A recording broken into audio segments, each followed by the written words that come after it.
Hello बच्चों, आप सभी का हमारे चैनल यूएस वर्चुअल कैंपस में बहुत बहुत स्वागत है। मैं उदय शंकर।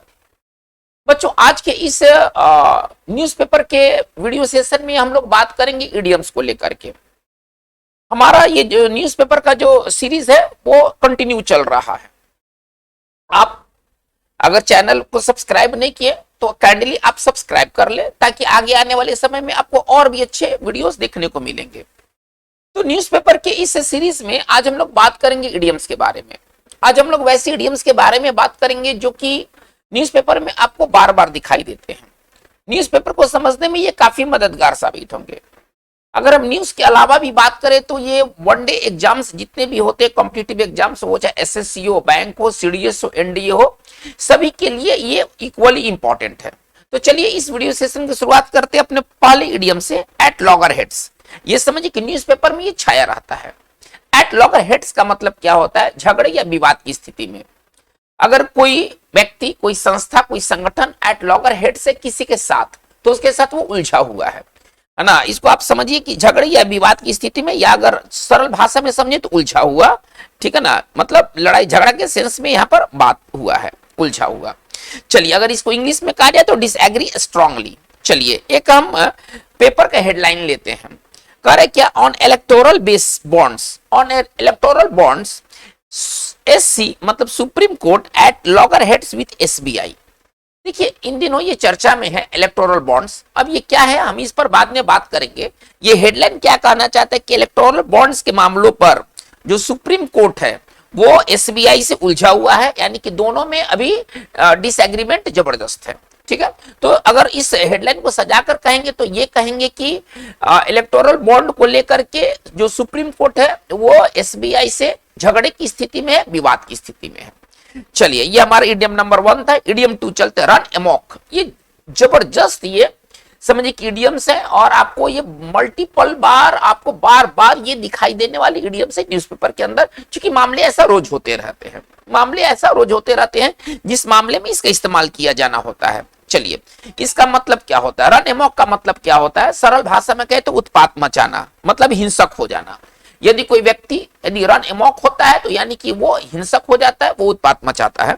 इंग्लिश में कहें तो सडनली स्टार्ट बिहेविंग वायलेंटली। ऐसे लोग जो होते हैं ना वो वायलेंटली बिहेव करते हैं अचानक।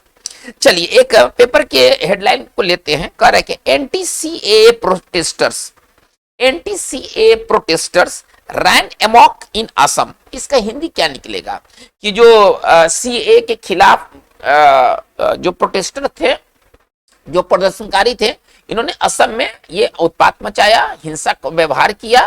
तो इस तरह की बातें आपको बच्चों मतलब कि न्यूज़पेपर में मतलब कि लगभग डेली बेसिस पर आपको देखने को मिलेंगे। चलिए हम लोग आगे बढ़ते हैं। लंप सम, लंप सम का मतलब क्या होता है ना? एक मुश्त राशि, एक बार में चुकाया गया पैसा को लंप सम कहते हैं। चलिए an amount of money that is paid at one time, एक समय में जो दिया गया पैसा होता है वो कहलाता है लंप सम। चलिए एक हम लोग पेपर का अंदर के भाग को लेते हैं। The government paid a lump sum to buy military hardware from Russia. इसका हिंदी क्या निकलेगा? सरकार ने रूस से जो मिलिट्री के हार्डवेयर है, जैसे कि टैंक हो गया या आर्टिलरी हो गया, ये सब हार्डवेयर के अंतर्गत आएंगे। तो जो मिलिट्री के सामान, या हार्डवेयर का मतलब सामान समझिएगा कि मिलिट्री के सामान रसा से खरीदने में एक बार में पैसा चुका दिया, एक बार में पैसा इंस्टॉलमेंट के बजाय एक बार में भारत ने पैसा चुका दिया रसा को। चलिए एक बार फिर से बात को देखते। The government paid a lump sum, यानी कि एक मुश्त में पैसा चुकाया to buy military hardware from Russia, यानी कि रूस से मिलिट्री सामान खरीदने में भारत ने एक बार में ही पैसा को चुका दिया। सरकार ने एक बार में ही पैसा को चुका दिया। तो ये लंप सम का मतलब होता है एक बार में चुकाया गया पैसा। चलिए आगे बढ़ते। इन द वेक ऑफ, ये समझिए कि ये पेपर के अंदर में सर्वाधिक इंपॉर्टेंट ये इडियम है। ये इडियम आपको मतलब आप ऐसे समझिए कि रोज ये देखने को मिलेंगे और एक बार नहीं, आपको कई जगह देखने को मिलेंगे। इन द वेक ऑफ का मतलब क्या होता है कि उपरांत, मतलब किसी घटना के उपरांत। उपरांत का मतलब किसी घटना के उपरांत, किसी बात के उपरांत, है ना, हम इन द वेक ऑफ का इस्तेमाल करते हैं। जैसे आप एक सेंटेंस को देखते हैं जो कि पेपर से लिया जाता है। नॉर्मली पेपर में इस तरह के सेंटेंस आपको देखने को मिलेंगे। The security has been step up in the wake of explosions. इसका हिंदी क्या निकलेगा कि धमाका। एक्सप्लोशंस का मतलब धमाका, धमाका के बाद, है ना, जो सिक्योरिटी जो सुरक्षा थी उसको बढ़ा दिया गया। स्टेप अप का मतलब होता है बढ़ा देना, अगर आप कोई चीज को स्टेप अप करते हैं आप उसे बढ़ा देते हैं। चलिए इसका हिंदी क्या निकलेगा कि धमाका के बाद है ना कोई सीरियल बम ब्लास्ट हुआ है, इसके बाद सुरक्षा को बढ़ा दिया गया है। चलिए आगे बढ़ते हैं। इन टैटर्स, बहुत अच्छा ये इडियम है इन टैटर्स। इन टैटर्स का मतलब क्या होता है? जीर्णावस्था में। जीर्ण का मतलब फटा पुराना अवस्था में, वो बेहद खराब अवस्था में, अब वो रिपेयर नहीं हो सकता है। कोई चीज बहुत ही खराब अवस्था में है, अब वो बियॉन्ड रिपेयर हो चुका है, अब आप उसकी मरम्मत नहीं कर सकते, बहुत ही बुरा अवस्था में है, क्षतिग्रस्त अवस्था में है। चलिए इंग्लिश में कहेंगे तो रूइंड, बैडली डैमेज्ड। जैसे कि एक सेंटेंस है, इसको बेहतर समझा जा सकता है। चलिए, after the prolonged war with Ukraine, after the prolonged war with Ukraine the Russian economy is in tatters, यानी कि जो रूस की जो अर्थव्यवस्था है वो अभी जीर्ण अवस्था में आ चुकी है, क्षतिग्रस्त अवस्था में आ चुकी है। मतलब इस पूरे पैसेज को अगर हम समझा कर कहेंगे तो कैसे कहेंगे? लंबे, प्रोलॉन्ग्ड का मतलब लंबा, लंबे युद्ध के बाद, है ना, लंबे युद्ध के बाद, यूक्रेन से लंबे युद्ध के बाद जो रूस की अर्थव्यवस्था है वो बहुत ही फटे पुराने अवस्था में, बहुत ही खराब अवस्था में है। चलिए हम लोग बात को आगे लेकर चलते हैं। ब्लो द लीड ऑफ, है ना, ब्लो द लीड ऑफ का मतलब क्या होता है? ठीक है ना, कोई गुप्त सूचना खोल देना, कोई बात का उजागर कर देना। चलिए इसके सिनोनिम्स होंगे रिवील और एक्सपोज। अगर इंग्लिश में कहें, अगर हम इडियम के रूप में ना कहें इसी बात को, तो फिर रिवील और एक्सपोज दो अच्छे वर्ड हैं। जैसे आप इस सेंटेंस को समझिए, कह क्या? The investigation blue the lead of corruption in the construction of the bridge. इसका हिंदी क्या निकलेगा? है ना, छानबीन। ये क्या है? इन्वेस्टिगेशन का मतलब छानबीन। छानबीन ने, ठीक है ना, उजागर कर दिया, है ना, उस भ्रष्टाचार को उजागर कर दिया जो कि पुल निर्माण में किया गया था। पुल के निर्माण में किया गया था। करप्शन आप समझते हैं, भ्रष्टाचार, यहां तक तो क्लियर है। चलिए, ब्लू द लीड ऑफ का मतलब होता है उजागर कर देना, और ये भ्रष्टाचार किस चीज में उजागर हुआ है? तो इन द कंस्ट्रक्शन, कंस्ट्रक्शन का मतलब निर्माण, पुल के निर्माण में जो भ्रष्टाचार हुए हैं तो उस चीज को इन्वेस्टिगेशन से पता चल गया। इन्वेस्टिगेशन ने इस बात को रिवील कर दिया है। चलिए बच्चों हम लोग आगे बढ़ते हैं। डू या गो द राउंड्स। डू या गो द राउंड्स का मतलब क्या होता है? यदि कोई चीज यदि डू या गो द राउंड्स होता है, इसका मतलब है कि वो मालूम हो जाता है, पर्सन टू पर्सन वो फैलते जाता है, एक व्यक्ति से दूसरा व्यक्ति वो चीज पास होते जाता है, और इस तरह से सबको मालूम पड़ जाता है। अफवाह इत्यादि का फैलना, कोई चीज एक पर्सन से दूसरे पर्सन जाना, तो ये कहलाता है डू द राउंड्स या गो द राउंड्स। ठीक है, मालूम होना, चर्चा में होना। अब एक पर्सन से दूसरे पर्सन में जाएगा, दूसरे से तीसरे में जाएगा, इस तरह से अब ये बात चर्चा में होने लगेंगे। जैसे इसका इंग्लिश है स्प्रेड और सर्कुलेट। सर्कुलेट का भी अर्थ फैलना और स्प्रेड का भी अर्थ फैलना होता है। चलिए correct, rumours about his resigning as CBI director, है ना। चलिए correct, rumour about his resigning, है ना, as CBI director are doing the rounds. इसका हिंदी क्या निकलेगा? यानी कि सीबीआई के डायरेक्टर के रूप में उसका जो इस्तीफा है, रेजिग्नेशन, या ज्यादा काम करेगा, रिजाइन से अच्छा रेजिग्नेशन नाउन फॉर्म ले लीजिए। ठीक है ना। चलिए अब हमारा ये सेंटेंस कम परफेक्ट रहा। कह रहे क्या? Rumours about his resignation as CBI director are doing the rounds. इसका मतलब क्या हुआ कि जो अफवाहें हैं कि उसने सीबीआई डायरेक्टर के तौर पर इस्तीफा दे दिया है, अभी अफवाह चारों तरफ फैल रहा है, चारों तरफ ये फैल रहा है। तो चलिए, रूमर का मतलब आप समझते हैं, रूमर का मतलब होता है अफवाह, मतलब झूठी खबर को अफवाह कहते हैं। चलिए बच्चों हम लोग आगे बात को देखते हैं। Put up a brave front. Put up a brave front का मतलब क्या होता है? प्रसन्न होने का, खुश होने का दिखावा करना। हालांकि व्यक्ति अंदर से दुखी होता है, लेकिन अपना जो फ्रंट है ना उसको ब्रेव बना कर रखा है, उसको ना ऑप्टिमिस्टिक बना कर रखा है, हैप्पी बना कर रखा है। चलिए, प्रिटेंड टू बी हैप्पी या कॉन्फिडेंट अबाउट समथिंग। आप किसी चीज के प्रति हैप्पी पर्सन होते हैं अंदर से, लेकिन जो आपका मतलब कहने का मतलब ऊपर से आप हैप्पी पर्सन होते हैं, कॉन्फिडेंट पर्सन होते हैं, लेकिन अंदर से आप उदास होते, दुखी होते हैं। जैसे आप इस सेंटेंस को देखिए, she put up a brave front but I know she was very disappointed, है ना। वो खुश होने का दिखावा कर रही थी, है ना, वो खुश होने का दिखावा कर रही थी, लेकिन मैं जानता हूं कि वो उदास थी। चलिए, तो ये हमारा था put up a brave front. चलिए, in due course. In due course ये हमारा अगला इडियम है। इन ड्यू कोर्स का मतलब क्या होता है? यदि कोई चीज यदि इन ड्यू कोर्स पर होता है तो वह सही समय पर होता है, उचित समय पर होता है। यदि कोई चीज यदि इन ड्यू कोर्स होता है तो वह सही समय पर होता है, उचित समय पर होता है। चलिए, इसकी इंग्लिश अगर लिखेंगे तो क्या लिखेंगे? At the right time. चलिए हम आगे बात को लेके चलते हैं। कह रहे कि the chief minister assured people of taking action against the scamsters in due course. इसका हिंदी क्या निकलेगा कि जो मुख्यमंत्री थे, ठीक है ना, इन्होंने अस्योर का मतलब आश्वासन देना है ना, आश्वस्त करना, आप ऐसे समझिए, आश्वस्त करना, आश्वासन देना, ये होता अस्योर। चलिए, आश्वस्त करना, सॉरी, ये होना चाहिए आश्वस्त करना। चलिए, आश्वासन देना। तो चलिए, अब इसका हिंदी क्या निकलेगा कि मुख्यमंत्री ने लोगों को आश्वासन दिया कि जो है ना, लोगों का आश्वासन दिया कि जो घोटालेबाज हैं, जो स्कैमस्टर हैं, आप ऐसे समझिए, घोटालेबाजों के खिलाफ जो होंगे एक्शन होंगे, कार्रवाई की जाएगी सही समय आने पर। ठीक है, तो ये हमारा था इन due course. In due course का मतलब क्या होता है? उचित समय आने पर, सही समय आने पर। एक बार बात को फिर से देखा जाए, the chief minister assured people, इसका हिंदी क्या निकलेगा कि जो मुख्यमंत्री थे उन्होंने लोगों को आश्वासन दिया किस बात का? ऑफ टेकिंग एक्शन, कि वो एक्शन लिया जाएगा, कार्रवाई की जाएगी अगेंस्ट द स्कैमस्टर्स, जो घोटालेबाज है, जिन्होंने घोटाला किया है, तो सही समय आने पर उन पर कार्रवाई की जाएगी इन ड्यू कोर्स। चलिए, हम लोग आगे बात को लेकर चलते हैं। Down in the dumps. Down in the dumps का मतलब क्या होता है? दुखी, उदास। अंग्रेजी में कहा जाए तो डिप्रेस्ड और सैड। अंग्रेजी में कहा जाए तो डिप्रेस्ड और सैड। चलिए देखते हैं, करे क्या, fans have been down in the dumps since RCB lost the final. जब से आरसीबी फाइनल हार गया है, उसके जो प्रशंसक है वो उदास है, दुखी है, डिप्रेस्ड है। चलिए, तो ये dump in the down in the dump का मतलब क्या होता है? चलिए, बहुत इंपॉर्टेंट ये इडियम है और इसका मतलब होता है दुखी, उदास, ठीक है ना। इंग्लिश में कहें तो डिप्रेस्ड और सैड। अगर इंग्लिश में कहें तो डिप्रेस्ड और सैड। चलिए, हम लोग आगे देखते हैं। करे क्या, make a bomb. Make a bomb का मतलब क्या होता है? काफी पैसा बनाना, काफी पैसा कमाना। चलिए, बम का मतलब बम से नहीं, जो कि हम लोग समझते हैं, earn a lot of money. Idiom का यही मतलब होता है। इडियम में हम अलग अलग नहीं, हम वर्ड को लेकर के अर्थ निकालते हैं। इसका अगर अलग अलग लेकर अर्थ निकालते तो क्या अर्थ निकलता? बम बनाना, लेकिन बम बनाना नहीं, इसका अर्थ है बहुत ज्यादा पैसा कमाना। चलिए, आप इस सेंटेंस को देखिएगा। Correct, each and every party has made a bomb through illegal donation.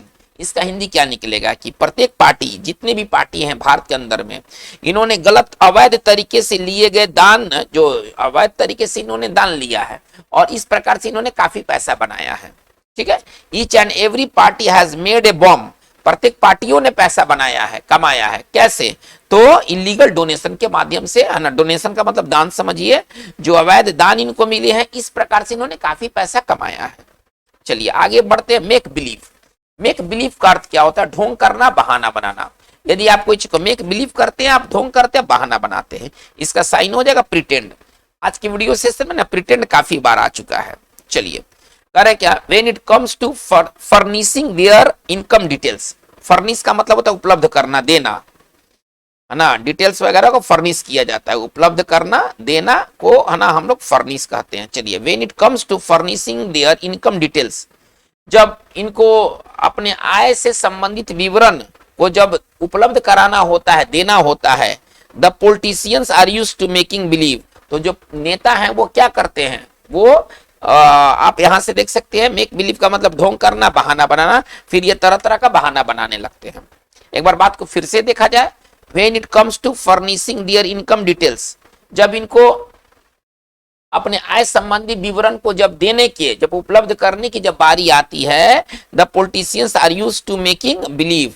ठीक है ना, तो जो पॉलिटिशियंस हैं फिर वो बहाना करने लगते हैं, बहाना बनाने लगते हैं। चलिए, इन जियोपार्डी, हमारा अगला जो इडियम है इन जियोपार्डी। इन जियोपार्डी का मतलब क्या होता है? खतरे की स्थिति में, खतरनाक स्थिति में, ठीक है ना, इन ए डेंजरस सिचुएशन।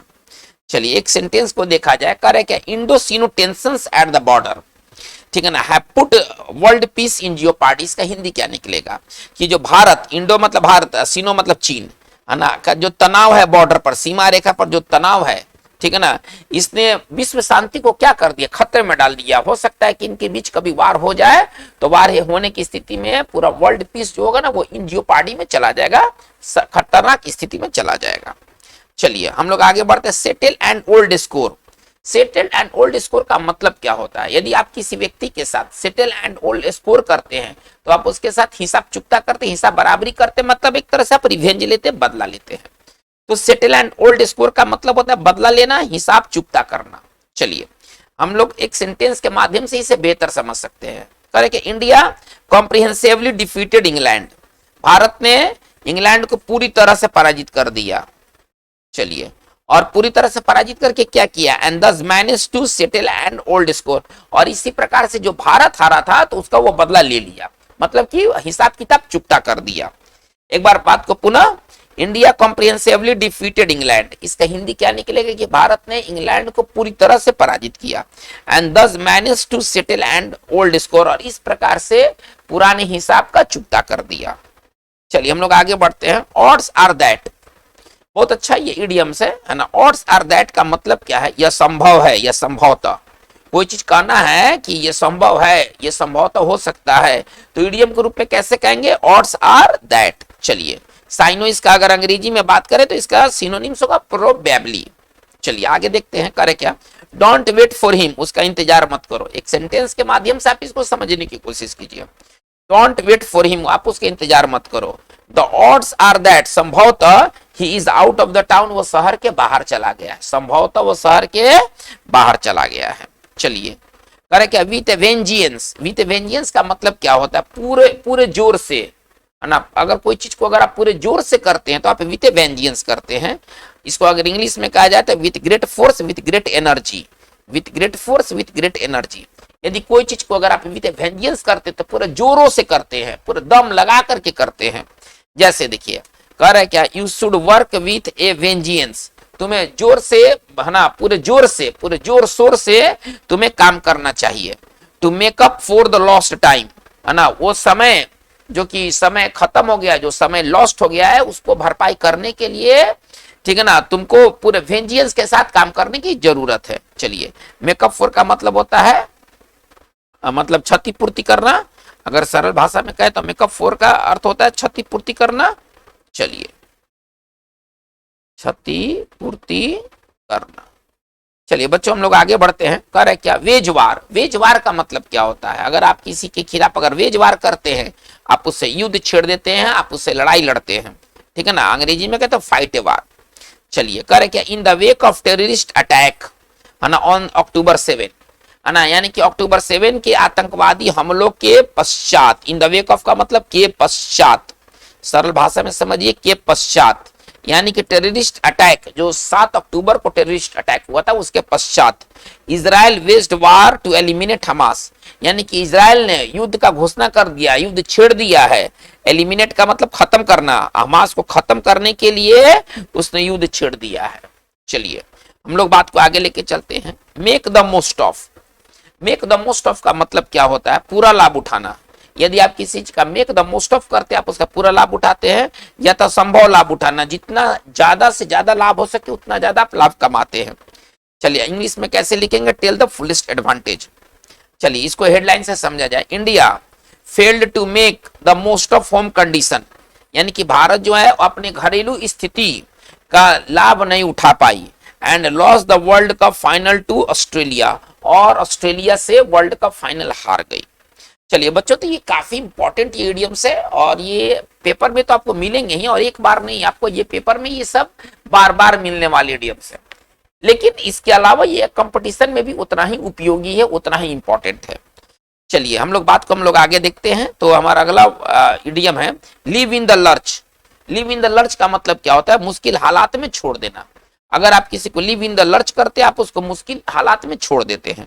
चलिए करे क्या, his advisers left him in the lurch, उसके जो सलाहकार थे, एडवाइजर का मतलब सलाहकार, उसके जो सलाहकार थे उसको बीच मंझधार में छोड़ के चले गए, है ना। When he needed them the most, जब उनको सबसे जब उस व्यक्ति को, है ना, सबसे ज्यादा उनकी जरूरत था, तब वो छोड़कर जा चुके थे।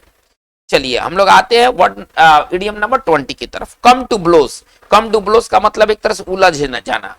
किसी से अगर आप बहस करने लगते हैं, मारपीट करने लगते हैं, तो आप कम टू ब्लोज होते हैं, ठीक है ना। कम टू ब्लोज का मतलब क्या होता है, लड़ाई या बहस करना, है ना, या उलझना। टू फाइट या आर्ग्यू इसका अंग्रेजी में साइनो होगा।